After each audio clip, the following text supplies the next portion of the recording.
And now we got this big story out of Maui. And seriously, I hope everybody's okay. These photos are absolutely devastating. And the likelihood of this fire is something like a cow kicking over a lantern, I imagine. Wildfires happen. I think right now they're saying they believe it was related to power lines, which makes the most sense. However, we discussed this quite a bit, the idea of directed energy weapons.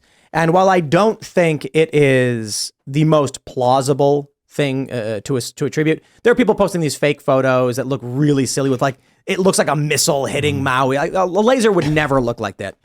If they are, they're probably infrared or invisible in whatever way, and they're going to start fires. You won't even know that they were started by this. But this is the story we have from Newsweek. Hawaii wildfires spark conspiracy theory about directed energy weapons. The devastating wildfires in Hawaii have brought a new conspiracy theory from the climate change deniers who suggest the destruction was orchestrated by the federal government's directed energy weapons. Social media users are circulating photos of light beams and laser beams that they claim were taken from Hawaii before this week's deadly fires burned down historic landmarks and killed at least 55 on the island of Maui. Now, I have no idea why anyone would be like, our own government did this. But we do have this story we talked about the other day. Chinese satellite lasers recorded over Hawaii. So we know this. I don't know if this video's got it. There you go. You may have seen this video, went viral a while ago. We brought it up last night a little bit. Yes, lasers were fired, and they many experts were saying that it could have been pollution tracking or something to that effect.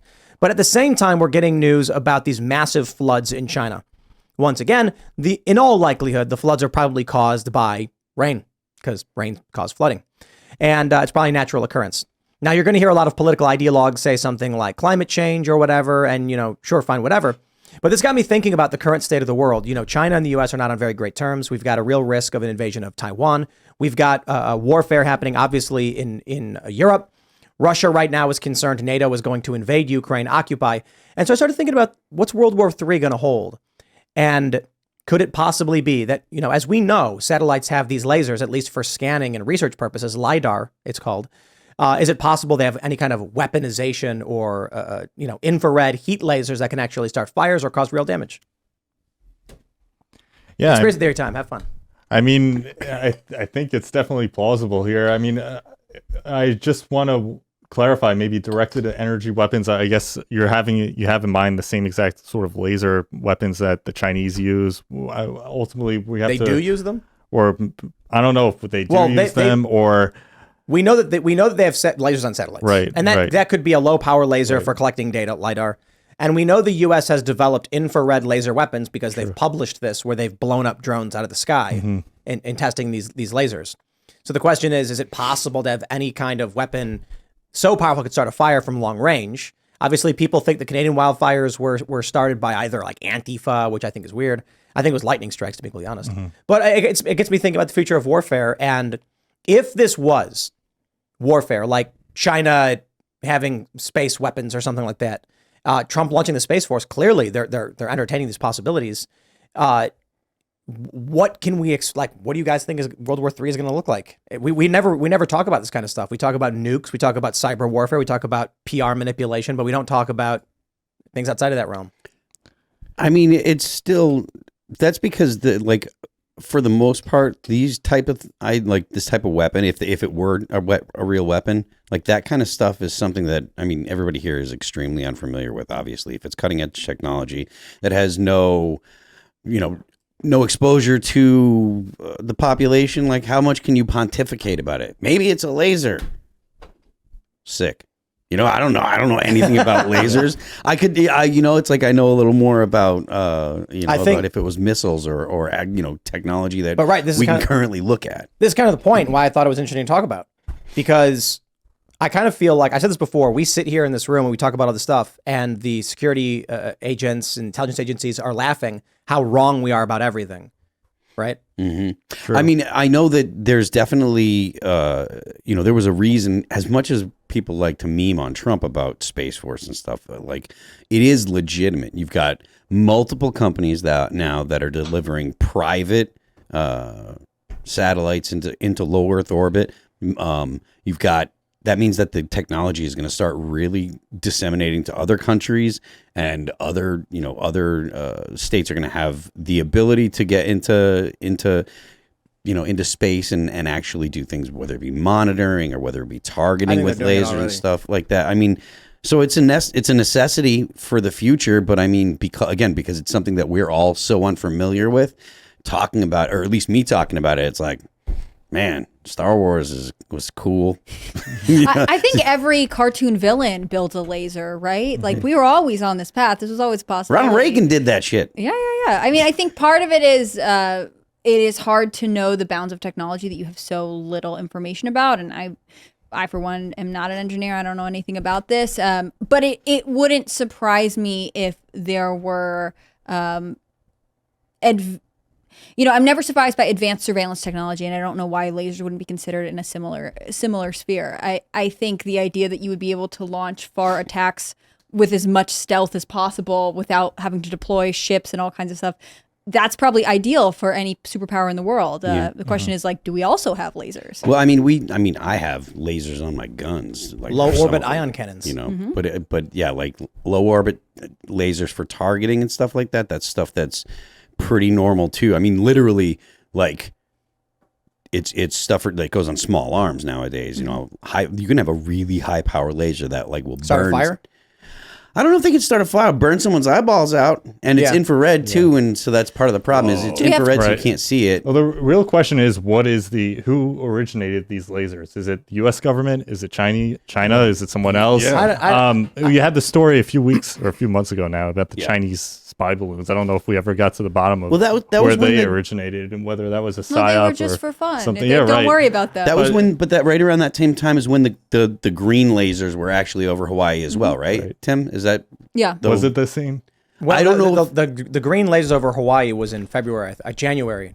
And was that the same? So it was right around the same time as the balloon? On. But they had a bunch of balloons apparently flying over the U.S. And so, look, man, whatever ends up happening, we don't know what it is they're building and what they're going to use when it comes to physical conflict. Dazzlers are the lasers that they use. I think they use these in Afghanistan and Iraq. They work. Yeah, and I think those are green lasers. I'm not sure.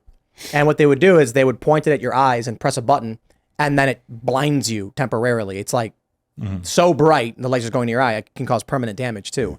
So those are actually relatively common. Yeah. Burning out someone's eyes, whatever. But they actually, you can buy lasers off the internet that can start fires. Like I said, well, I don't have anything that can start fires, but I've got multiple IR lasers and stuff like that go on guns and stuff. So that you can get them low power that are civilian legal. The funny thing is, like, the Food and Drug Administration is the actual administration that regulates lasers. Wait, what? Really? Yep. The FDA? Really? The FDA. And I forget sketchy at why. all. I forget why. But it had because they're not regulated under anything for the technology weapons or anything. We never know as us minions. We don't know what the certain government, what the militaries will have, right? They could have weapons. They're not going to tell the public about it, so they can use it as warfare that you'll never suspect. And then they tell you're a conspiracy theorist when you're like, hey man, I kind of think that they may be experimenting with this stuff. Right. If you're talking about small arms, I mean, you've got a pretty good idea about what capabilities there are, like, generally, because even small arms stuff, they don't go to Raytheon or people with a lot of clearances and stuff when you're dealing with like guns. It takes getting into like high tech stuff like targeting systems, missile systems and stuff like that, or any kind of like night vision systems or thermal systems and stuff like that. That stuff will be all ITAR stuff, which is like International Trade in Arms, regulated and stuff. But or robotics would be things, but now they're not like, oh, you can't know about our new rifle. Like all that stuff. As soon as they develop new rifle or new rounds, that stuff's that stuff's on the internet and dudes are talking about it and debating on whether it's a good. Well, you've got people who are in the military are going to be commissioned or given these things or whatever. Yeah. So you can't keep those things from the public because a guy's going to have it and be like, we just use these particular rounds. Yeah, like the stuff that'd be like top secret stuff is like DARPA and like stuff they're doing at MIT. Satellite weapons. Yeah, exactly. And then Trump launches, he creates the Space Force. Exactly. So that's why I'm kind of like, I'm looking at this like, hey man. The other side of the story though is, why are these fires so bad and why are they happening so frequently? I mean, this is like unprecedented to see Hawaii now look like it was hit by an atomic bomb. I mean, this is the worst Hawaii's looked since like Pearl Harbor. There was then you have the Canadian wildfires a few weeks ago, New York City. It went all the way down to DC, The entire sky was red. It looked like, soot, ashes covered the entire, the city skyline. So this was like the worst it looked since 9/11. So why are these fires happening so frequently? What's the origin of this? Is this just incompetence? Is this an indictment of the Biden fires administration? I know the fires happened, but With this one, we've never seen them at this level of magnitude. At least with before. the one in Hawaii, there's a hurricane out in the. But they were saying hurricane force winds, right? Right. But Yeah, then there was that no was- rain. but There was that's no what- rain, right? With Well, the Canadian That's wildfires, normal. one of the theories I had always heard was that because Canada has embraced kind of progressive environmentalism, there's no forest management. And Right, so it's that's the perfect exactly- storm of policies that they think they're selling to you as good that are not actually good. My question would be, as the average person, should you bring back the bomb shelter? Because obviously you're not getting any information. How would you prepare your community or your family for technology we don't know about and they're not going to tell you about? I don't I'm know. just saying, bomb shelters come back into vogue. I've never experienced the smog from the Canadian wildfires. That was the first time in my lifetime I've ever experienced something like that. But a lot of people say, like up in Montana, that stuff kind of happens often. So was it just a freak accident that all these fires happened, and then we on the East Coast experienced this unbreathable air for 2 weeks? Part of it too was that Halifax, which is above Maine, had its worst wildfire in I think its history ever. And I've heard stories that there are people that think they were set by environmentalists. Yeah, I've heard but I that don't too, know. but I There was, if you look at the lightning maps, you can see all the lightning in the area.